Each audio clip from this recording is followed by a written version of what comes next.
This channel does not promote any violent, harmful, or illegal activities. All content provided by this channel is meant for an educational purpose only. মহারাষ্ট্রের উপমুখ্যমন্ত্রী অজিত পাওয়ার তার বিমান ভেঙে মৃত্যুর ঘটনায় আমাদের রাজ্যের মুখ্যমন্ত্রী মমতা বন্দ্যোপাধ্যায় তদন্ত চাইলেন। তিনি বলছেন যে কোনো এজেন্সিকে বিশ্বাস করা যায় না, তাই সুপ্রিম কোর্টের নজরদারিতে, সুপ্রিম কোর্টের তদারকিতেই তদন্ত হোক, তিনি এমনটাই দাবি করেছেন। There is no safety and security of the people of this country.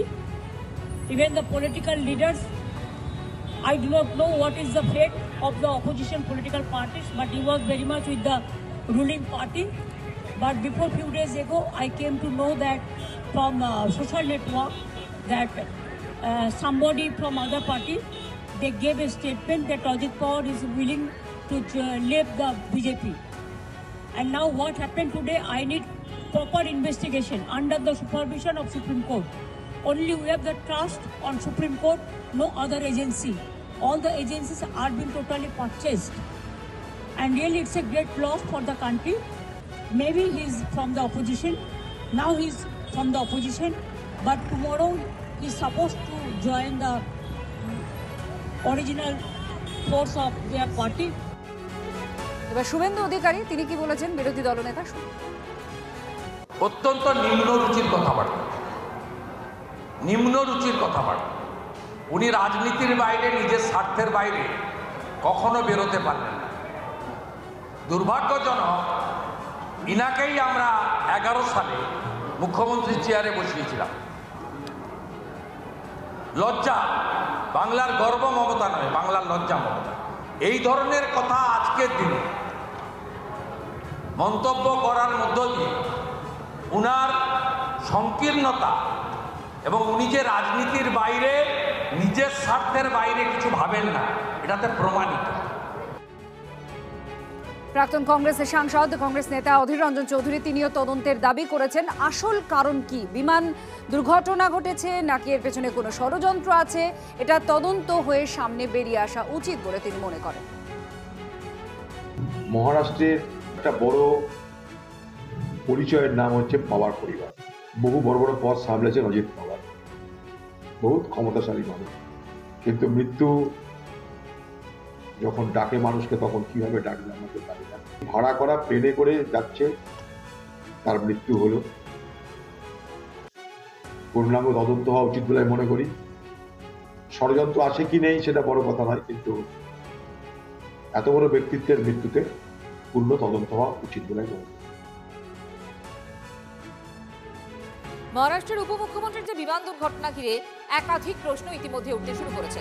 পাহাড়ি এলাকা ভোর থেকেই ঘন কুয়াশার চাদরে ঢেকেছিল। দৃশ্যমানতা কম থাকা সত্ত্বেও তাহলে কেন এটিসির তরফে ছাড়পত্র দেওয়া হলো? উড়ানের আগে সব রকম যান্ত্রিক পরীক্ষা করা হয়েছিল কি? যান্ত্রিক পরীক্ষা নিরীক্ষার ক্ষেত্রে ভিভিআইপি প্রোটোকল থাকে, সেটা কি মানা হয়েছিল?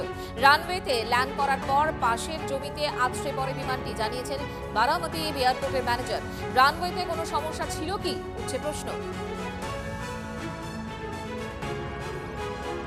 আর এই নিয়েই এই একাধিক প্রশ্ন যে উঠতে শুরু করে দিয়েছে, তা নিয়ে ইতিমধ্যে রাজনৈতিক তরজাও শুরু হয়ে গিয়েছে। তৃণমূল সাংসদ সৌগত রায়ের বক্তব্য শোনায়। যা বলছেন সেটাই তো আমাদের হঠাৎ করে হলো, তাও বারামতিতে হলো, সবই আমি আমার ধারণা, আমার দাবি।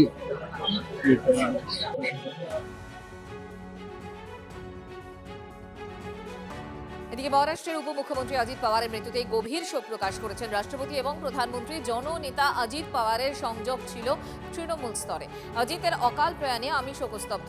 তার পরিবার এবং অনুগামীদের প্রতি গভীর সমবেদনা সোশ্যাল মিডিয়ায় পোস্ট করেছেন প্রধানমন্ত্রী। অজিত পাওয়ারের মৃত্যু অপূরণীয় ক্ষতি, মহারাষ্ট্রের উন্নয়নে অজিতের ভূমিকা অবিস্মরণীয়। গভীর শোক প্রকাশ করে পোস্ট রাষ্ট্রপতি দ্রৌপদী মুর্মু।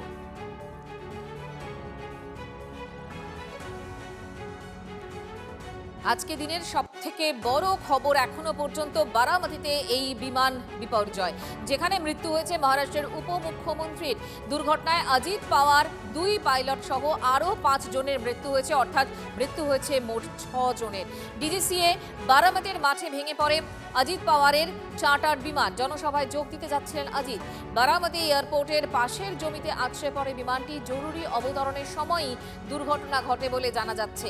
তার আগে এটিসিতে মে ডে কল করেন পাইলট। পাহাড়ি এলাকায় আছড়ে পড়ার পর আগুন ধরে যায় বিমানে। দুর্ঘটনার তদন্তে এয়ারক্রাফট অ্যাক্সিডেন্ট ইনভেস্টিগেশন ব্যুরো। ঘটনাস্থলে ডিজিসিএ টিম। আলাদাভাবে দুর্ঘটনার তদন্ত করবে মহারাষ্ট্র সরকারও।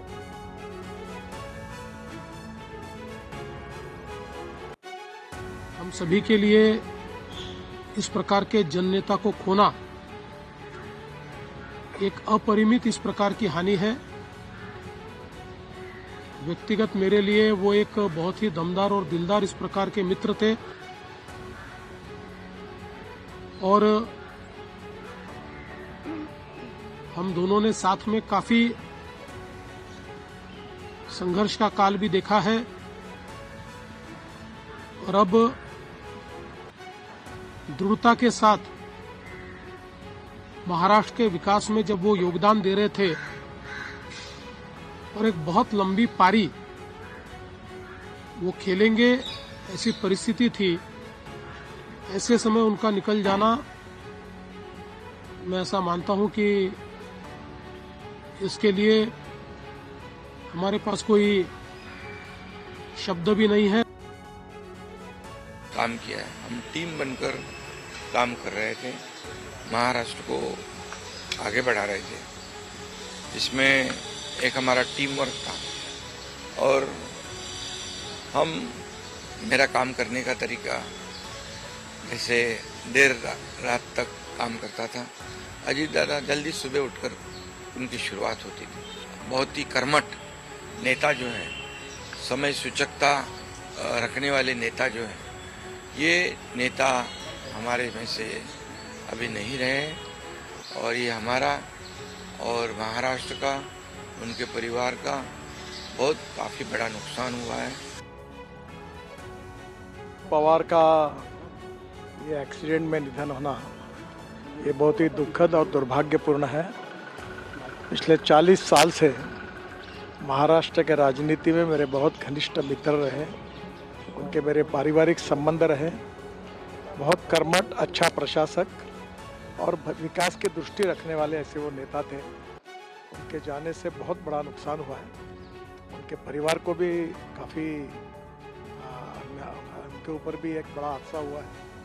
मुझे लगता है कि भगवान उनको ये जो घटना हुई है इसका दुख सहन करने की ताकत दे।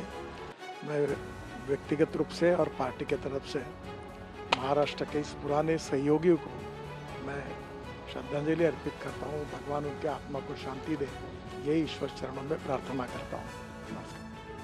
जी, बहुत ही दुखद समाचार है और समस्त पवार परिवार और जितने भी समर्थक हैं उनको हमारी तरफ से संवेदना और शोक। मैंने बात की सुप्रिया जी से भी और उनकी मिसेज से भी।